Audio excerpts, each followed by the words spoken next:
C'est début 2023 que l'entraîneur français Alexandre Lafitte arrive à la tête du stade d'Abidjan. Après avoir accompli de beaux défis avec l'équipe, les joueurs l'estiment beaucoup. C'est comme ça qu'on l'appelle ici le sorcier blanc. Vu ce qu'il a fait, et il a su ramener le stade à son meilleur niveau en Champions League. Vraiment, c'est quelque chose qu'on ne s'attendait pas. C'est une stratégie en fait. C'est pas la sorcellerie, c'est la manière de travailler qui fait qu'on dit qu'il y a un sorcier blanc, sinon c'est pareil. Mais il apporte un plus à l'Africain. C'était difficile parce que c'était un truc nouveau pour nous. Vous voyez les amplitudes, demi-couloirs, c'est des mots, c'est des expressions qu'on n'entendait pas. Leur coach est le plus jeune entraîneur de première division du monde. À 26 ans, le Français a permis aux Yéyés de se qualifier en Ligue des champions africaine après 50 ans d'absence. Depuis l'année dernière, le passionné se démène pour ramener le groupe dans le haut du classement.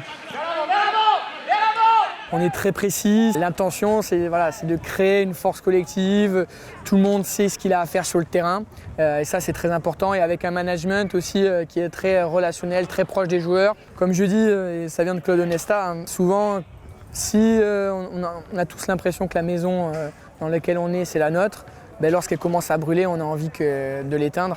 Et donc, à partir du moment où l'équipe, on se l'approprie, on a un sentiment d'appartenance qui est important, on est capable de surmonter toutes les épreuves. Aux commandes de l'ASEC Mimosa, autre club phare d'Abidjan en Première Ligue, on trouve le Français Julien Chevalier depuis 2019.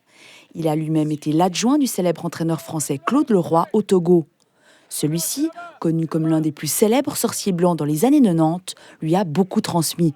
C'est vrai qu'il y a une façon de voir les choses qui est peut-être un petit peu plus cool. Et donc nous, on doit s'apaiser un peu, calmer un peu notre tempérament et trouver le bon équilibre en fait pour que la structure avance, que tout le monde travaille en collaboration parce qu'on ne peut rien faire tout seul. Là, on défend maintenant dans les couloirs. Je comprends qu'à l'époque, ça ait fait ce buzz, cette référence soit arrivée parce que c'est vrai que c'est dans la culture africaine. Je l'ai connu, découvert au Togo, dans les pays environnants aussi après où on a voyagé pour toutes les compétitions.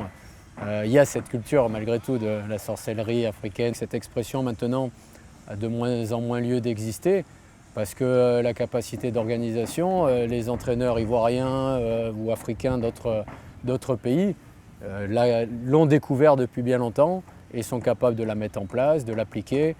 On est de moins en moins des sorciers, on n'est pas sûr de gagner ni parce qu'on est blanc, ni parce qu'on est un coach local. Mais la compétence, la capacité d'organiser le travail, c'est ça qui fait la différence. Et l'intégration, ce n'est pas qu'au niveau des entraîneurs. Durant le mercato d'été, l'Africa a recruté 11 nouveaux joueurs, 4 étrangers et 7 Ivoiriens, prêts à mouiller le maillot avec les Aiglons. L'AS Denguélé de Diené a pour sa part changé son effectif à 99%. Sur 32 joueurs, seulement 5 ont été gardés.